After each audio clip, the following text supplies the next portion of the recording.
Anyway, back to the home screens. If we just switch across to the widget screen, I can show you that. Here we've got a clock widget and just a widget to show us of any notifications, such as new emails and messages and calls and stuff like that. And we can actually tap and hold on these, and then we can move them around the display or just get rid of them altogether if we want. And at the bottom here we've got a little list, again horizontally scrollable, of more different bits and pieces that we could put up on the screen. So there we've got a calendar that I can put there, and maybe a calculator as well that we can move off to the side. And then once you're done, you could just tap the OK button at the top, and there it is, all lined up nicely for you. So that's quite handy, but there's not very many widgets. If we go back into it, you can see there's only a sort of a small selection of widgets. There's not an awful lot compared to some other phones on the market, but for a non-smartphone it's quite impressive. The next screen along, we've got the contacts menu, and in here all the contacts that are listed as favourites in the actual contacts application, which you can see down the bottom here, all these ones with stars next to them, all those contacts will actually appear with their contact images in this screen for you to quickly dial or send a message to. Unfortunately, the ActiveSync doesn't work quite so good with our ActiveSync account for some reason, our Google ActiveSync account, so none of the contact images or phone numbers were actually copied over, so you can't see the contact images there.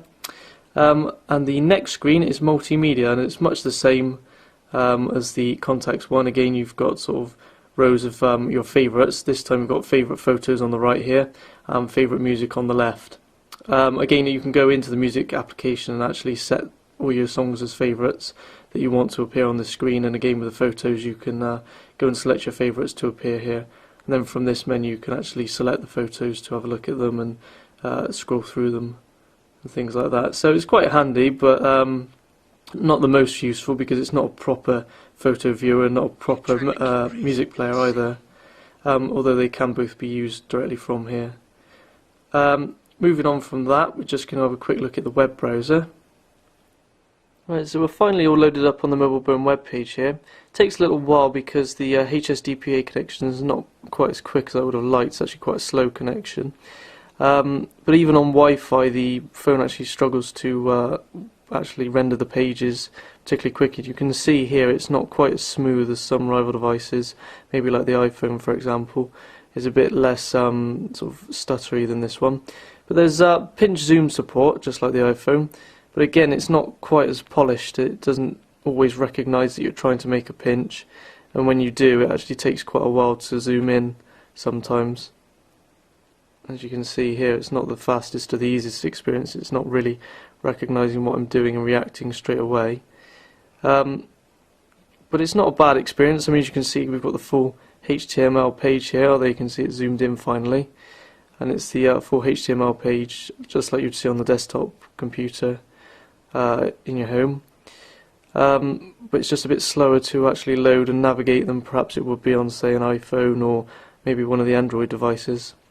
I'm just going to quickly tap the URL address entry box here so we can show you the keypad.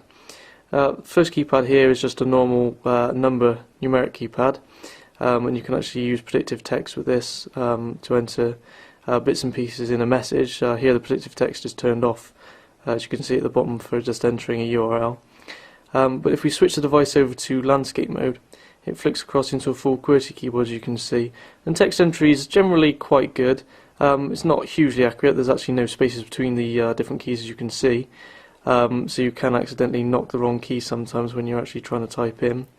But it's not too bad, and I managed to get some messages out pretty quickly.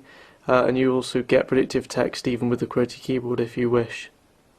So that's the LG Vuity Smart.